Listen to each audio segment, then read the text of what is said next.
Hello hello, কেমন আছো তোমরা সবাই? তো চলো আজকে বাড়িতে বানাবো হচ্ছে আমের আচার। হ্যাঁ, মাকে কদিন আগেই বায়না করেছিলাম। তো দেখো এখানে মা আম এনে আমটাকে কেটে এর মধ্যে নুন লঙ্কা হলুদ গুঁড়ো ভালো করে মিশিয়ে নিচ্ছে।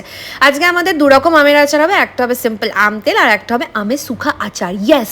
তো এরপর এগুলোকে রোদে দিয়ে একটু শুকা শুকা হয়ে যাওয়ার পরে আমরা যে জিনিসগুলো আচারে মেশাবো সেইগুলোকে আমরা রেডি করে নিচ্ছি। আর এগুলোকে এরপরে মিক্সিতে করতে হবে গুঁড়ো। আর হ্যাঁ, আমি তো মেনশন করতেই ভুলে গেছি, শুকনো গোটা লঙ্কা কিন্তু দিতে ভুলো না, তাহলে কিন্তু টেস্ট হবে। দেন এই গুঁড়ো মশলার সাথে একটু কাশ্মীরি রেড চিলি পাউডার আর আবার একটু নুন দিয়ে ভালো করে মিশিয়ে এটাকে একটা কাঁচের শিশিতে ভরে নিতে হবে। আর তাতে উপর থেকে দিয়ে দিতে হবে আগে থেকে গরম করে রাখা সর্ষের তেল, একটু ঠান্ডা হলে দিও কিন্তু, তাহলেই রেডি আম তেল। অ্যান্ড ফর সুখা আচার সেম মশলার মধ্যেই কালো জিরে আজওয়ান রেড চিলি পাউডার হিং আর তাতে অল্প একটু সর্ষের তেল মিশিয়ে মশলাটাকে রেডি করে নিতে হবে। তারপর আমের গায়ে ভালো করে মাখিয়ে নিতে হবে, কিছুটা এইরকম দেখতে হবে আর কি। এরপর অল্প একটু জায়গাতে সর্ষের তেল নিয়ে আমের গায়ে অল্প অল্প করে মাখিয়ে নিতে হবে। দেখো মা এখানে সব কিছু রেডি করে নিয়েছে অলমোস্ট। এরপর এটাকে শিশিতে ভরে বাস আর কিছু না, দিতে হবে রোদে ভালো করে মুছতে, তাহলেই রেডি হয়ে যাবে আমের আচার। পারলে তোমরা এটা বাড়িতে ট্রাই করো। আজকের মতো এলাম, বাই বাই।